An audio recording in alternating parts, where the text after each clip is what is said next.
Morning people, it's day 2 of the Moray Coast Path.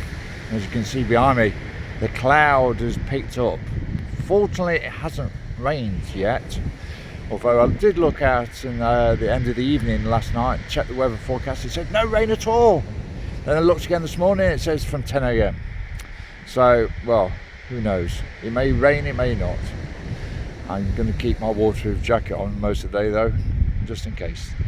So from here we are heading down towards the Dolphin Centre. We're going to pass an ice house. Right, so with that, let's start walking on today.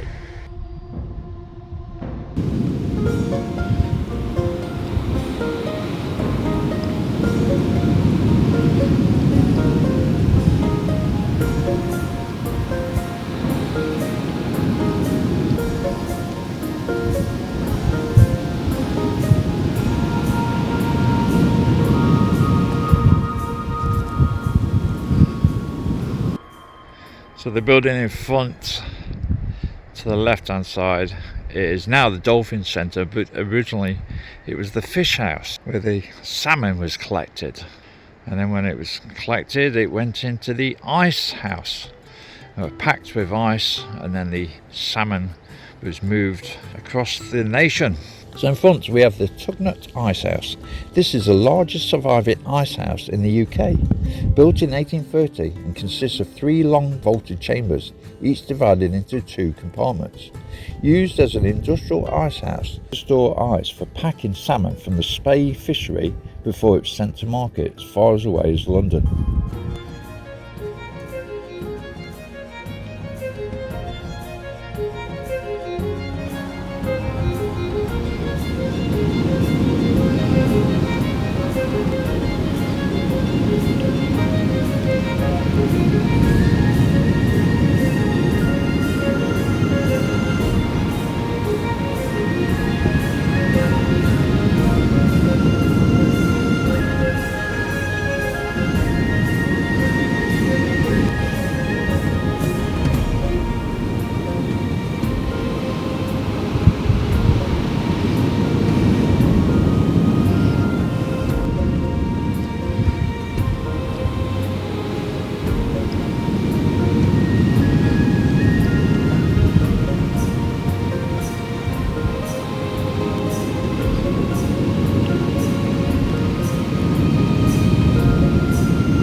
In front, this is the end of the River Spey. Actually, it's a national footpath trail that walks alongside the River Spey. Starts at Newton Town, I think it is, or Kingossie, near Aviemore, and then heads along towards here by the sea. Now, just in front, you can just about make it out from here, in between the trees, is the Spey viaduct. And we'll be heading up there in a little while. In fact, we're going to be crossing it. Then we're going to head back this way, and then the woodlands beyond, which is Biggin Hill Ranges, and then Lossiemouth woodlands beyond, which I'd like to explore later today. I've just been informed that this water area is where you can see ospreys, otters, seals, and really by the entranceway you can sometimes see dolphins there as well. So in front we got a couple of ospreys looking down at the Spey, see what fish they can pick out. Salmon is their usual crawl, but I'm sure they'll take anything that's edible.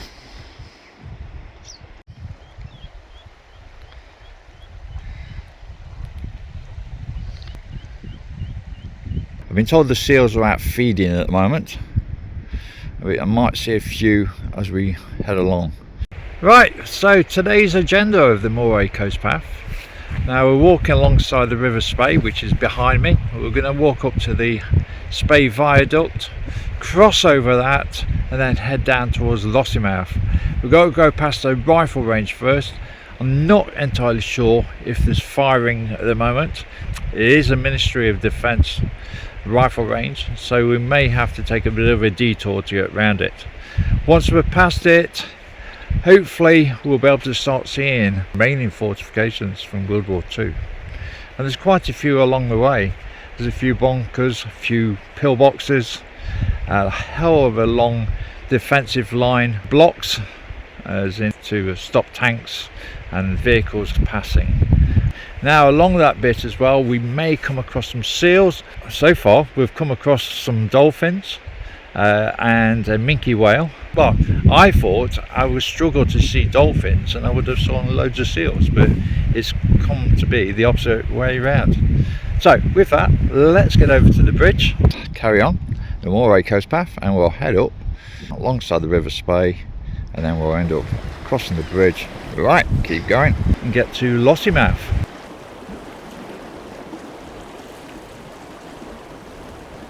The River Spey stretches at 98 miles. It is the 9th longest river in the United Kingdom, as well as the 3rd longest and fastest flowing river in Scotland. It is important for salmon and the production of whisky. So back on the National Cycle Network, Route 1, Garmouth, 3/4 mile, and that's the way we're heading. And as you can see here, the Moray Way, circle a long distance path, but that's actually the cycle route, I believe. Although it's the Moray Way, it's not the Moray Coastal Path. We started over here in Cullen. Yesterday we walked as the yellow dots going through Port Knocky, from Doherty, Portessie, Buckie, Port Gordon, Spey Bay, which we've just been to recently. As we cross the Spey viaduct, this remarkable Victorian engineered bridge stretches 290 metres, with its arched central span stretching 106 metres in length. Built between 1883 and 1886 by the Blakey brothers from Aberdeen with concrete foundations and iron, and was built to take a single track railway along the coast from Elgin to Portsoy. The length of the bridge was built to take into account of changes in nature, as the River Spey expands from surges of water at different times of the year. I can see there's a central path, and there's a reason for that, because it was only built for a single track railway. So the actual beams on left and right of the central track would have been for walkers to pass on by. And if we look at this way, as I said earlier, it's the fastest running river in Scotland. Between 1883 and 1886, when it was being built, this must have been a massive task, all this to cross over the River Spey. How did they move the iron? Now I believe they actually built an ironworks not far from here, just to be able to build the bridge itself. Right, over the bridge. I did see one of these before. The other side of the bridge. Looks like cast iron. Not sure if it's a gate post or what it is. Right, we're going through Garmouth now, and we're going to Kingston. Now I've just been informed there's a cafe in Garmouth. That is one of the things I've noticed about this trail. There are not many places to stop for food or drink. There was a couple of places. Well, Buckie is the biggest town. The footpath doesn't take you into Buckie and where the shops are. There was Port Gordon, where I've managed to find a spar shop, and that was the last place until I got to Spey Bay with a cafe at the Dolphin Centre. And then obviously here we've got another one at Garmouth. Very isolated on the food and drink department. I've been informed it also improves once we get through to Lossiemouth. The old church of Scotland, built in 1929. So we can see there the Moray Coast Trail, still heading to our left.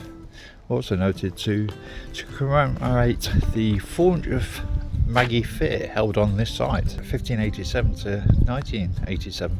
I did notice on the notice board earlier that the Maggie Fair is being held recently, and they raised £12,000. Garmouth was first recorded as a trading centre in 1393 and was an important part for Moray, with ships mooring inside the river mouth for loading and unloading. In 1587, Garmouth was made a barony, an administrative and commercial centre. So this is the old water tower of Garmouth. It was built in 1899 to provide the first piped water supply for the area. The water was fed by gravity from the Focobers burn on the hill behind Focobers. This group of standing stones may be the remains of a type of small stone circle known as a four-poster. The boulders were set up approximately in 1500 BC, when the tradition of stone circle building was coming to an end. Well, I'm guessing this has got to be one of the lowest trig points in the whole of the UK, as we're only 25 metres above sea level.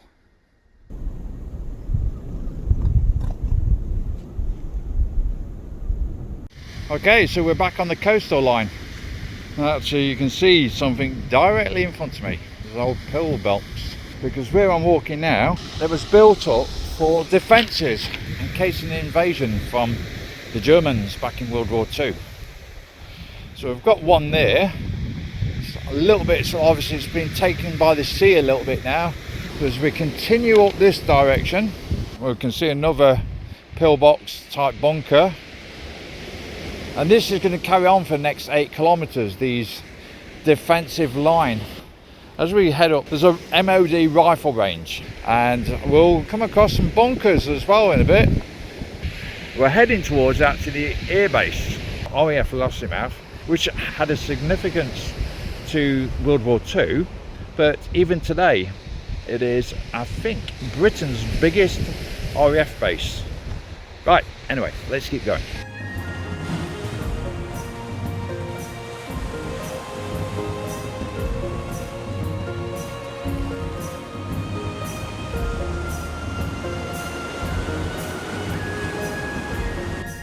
Right, fortunately I've just spoken to a lady, sounded like she was a local, and she's walked straight through the line where the rangers are.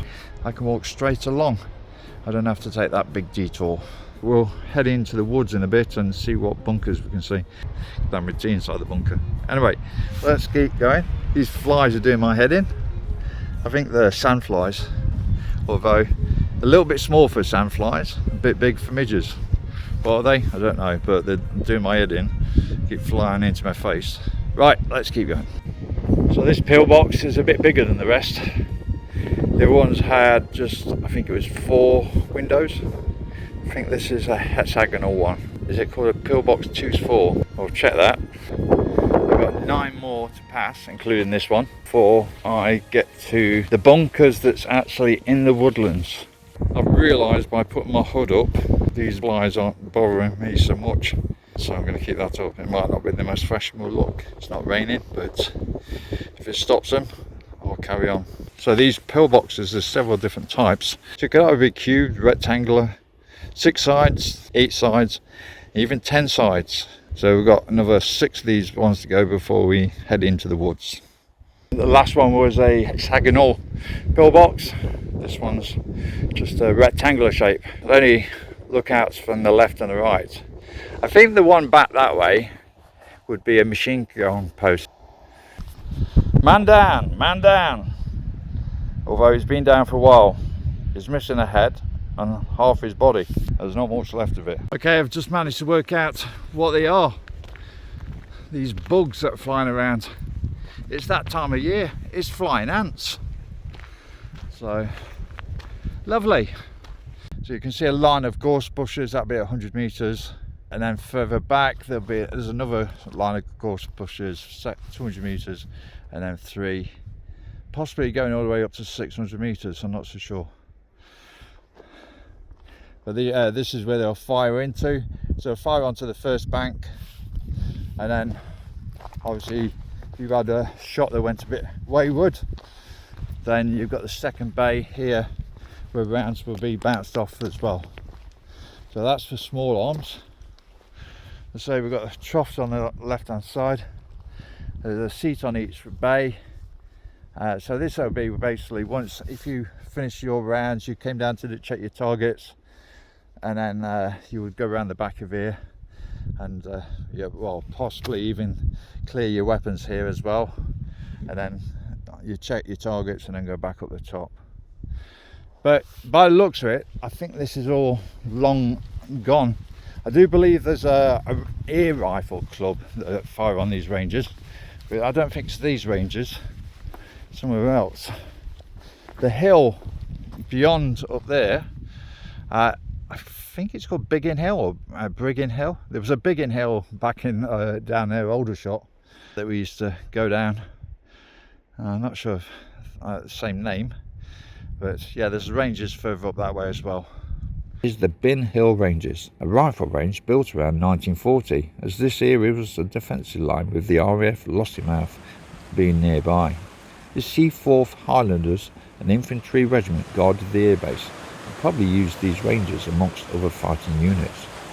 Although the Battle of Britain was fought some 80 years ago, the remains of the defences can still be found as we continue on this coastal path, of anti-invasion cubes which were to stop tanks and other vehicles, as well as dotted about this area are pillboxes, machine gun posts, bunkers, anti-aircraft gun emplacements and concrete observational posts. These coastal defences stretch from Cullen Bay all the way to Finehall Bay.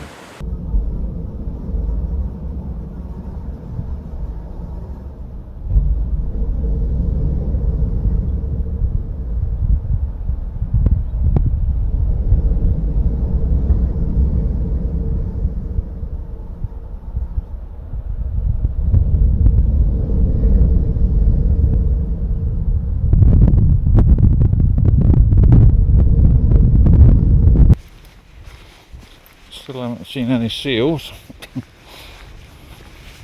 We're getting close to half the walk completed now. So this one being an even larger one. So this is an 8-sided one, the biggest one we've seen so far.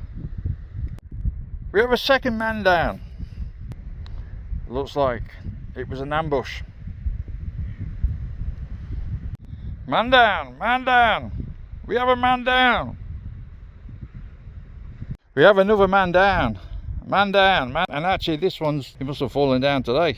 He's either his eyes closed or he's had his eye out, but apart from that, it's as good as flying in the sky. Actually, is that a gull or is that an osprey? Colorations are an osprey. But I think the beak gives it away that more of a gull. Well, he won't be telling me if it's an osprey or a gull. Not anymore.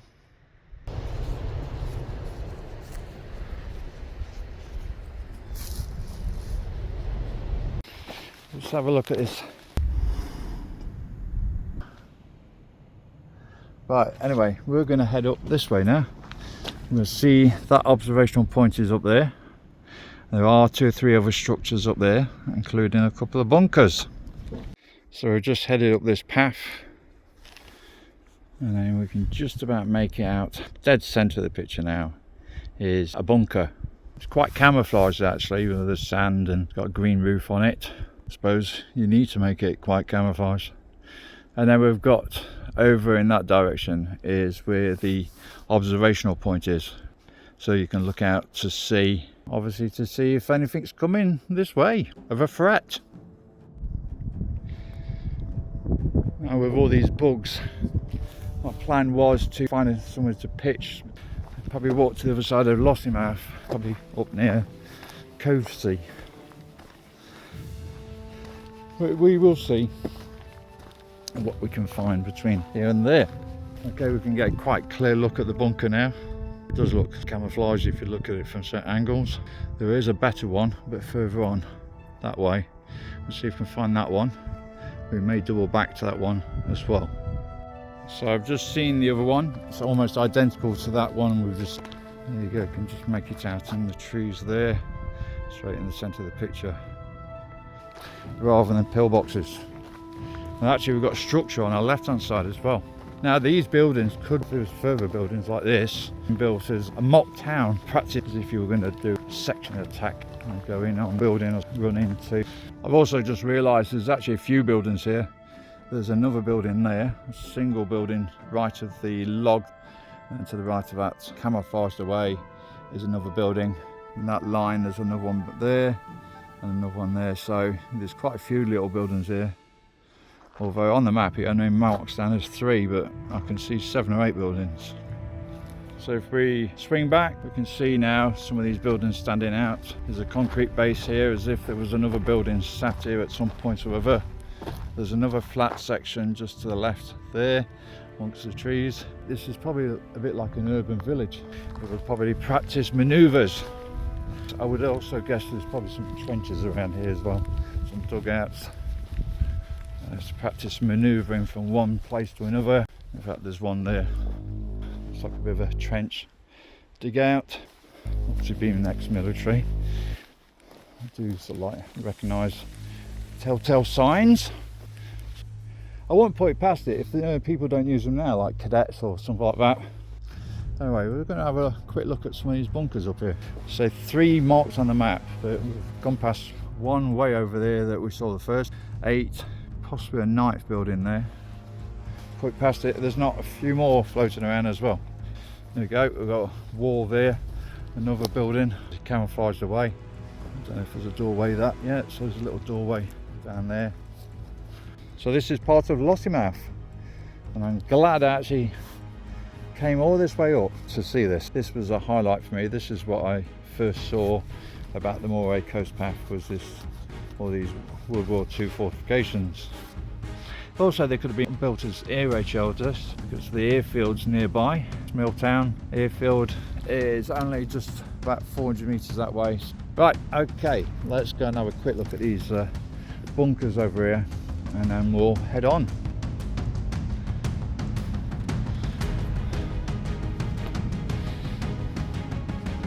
Oh dear, that says stay away. Is it haunted? It's not an observational point. There, where those pegs are sticking out, they would have put a gun position there. So this would be in the gun position, and the back part would be ammunition, and then in the further back room would be like a sleeping area when you're on stagging on.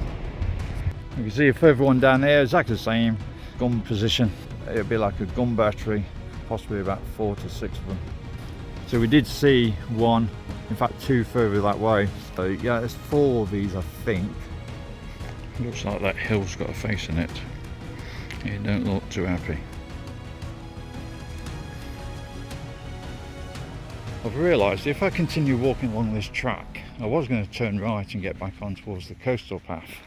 This was the main path in and out of this area, because I've veered away from it for a little bit. But if you continue this way for about 1 kilometre, the actual guardhouse sentry box, and then we'll move away back onto the path. Okay, so I've been walking along this route. I was just thinking that nobody knows where I actually am. Not even my mum, which I know is on the Moray coast, but that's about it. And then I was walking along this track in the middle of nowhere, nobody around, and all of a sudden I heard a that's it, just went like that. I looked around, nothing there. Thought, what the hell's that? Could it be an animal, person sneezing, or whatever? Don't know. But I've decided to acquire this stick just in case something does come along. As for the other way, we've actually walked down the path. I think just up in front of me is another pillbox bunker.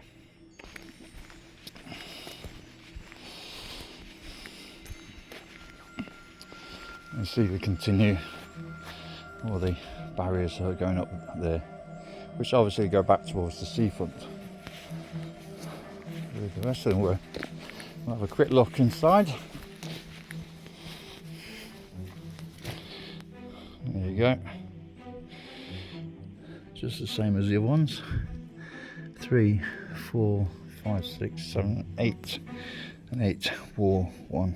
So probably about 5 or 6 miles left to do today. It's about 7 PM, so get there about 9 o'clock and then we can pitch up. Right, okay, let's keep going. Okay, so I spoke to a guy who was on his bike and he said to me stick to the sand dunes. Problem being is that coming back to the beach, I've come back to all the flies, and they're in abundance. But you can see in front of us, that's where we're aiming for, Lossiemouth. It's about an hour away, so let's get on with that hour, because I still haven't got a clue on camping yet. Seal Cub.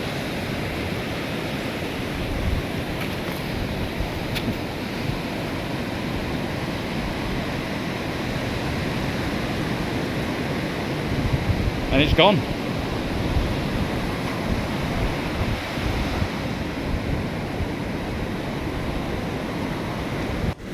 So I've just spotted my first seal cub all by himself, and now I've seen a jellyfish only within 10 metres of each other. What else are we going to see? So we've got oyster catchers in front of me there.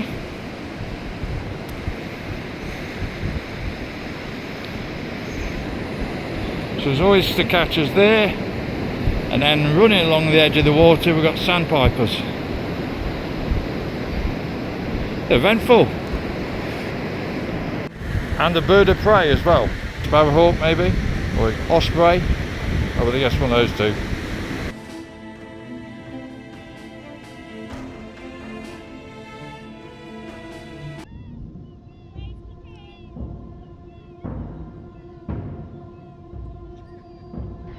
So I've been informed that's the old bridge. As you can see, it's a bit of a wooden thing. It's probably a safety hazard. But they built this one instead. Actually from the beach to Lossiemouth. This one's been opened in June this year. So here we are. This is Lossiemouth.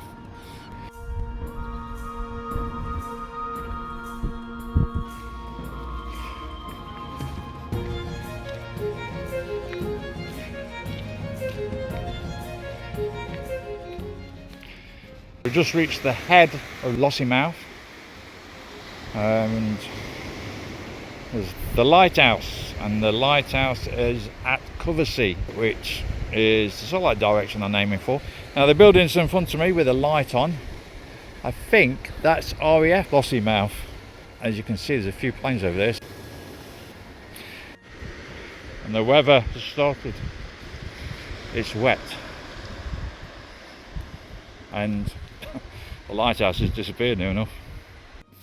Okay, so you may think, why is he filming the toilets? And the reason why is the floor. This is the first public toilet I've been anywhere, campsite and earth house. It's got carpet. Plus, the other thing is, it's like a sauna in here. But how many other places you've been with, it's got carpet on the floor?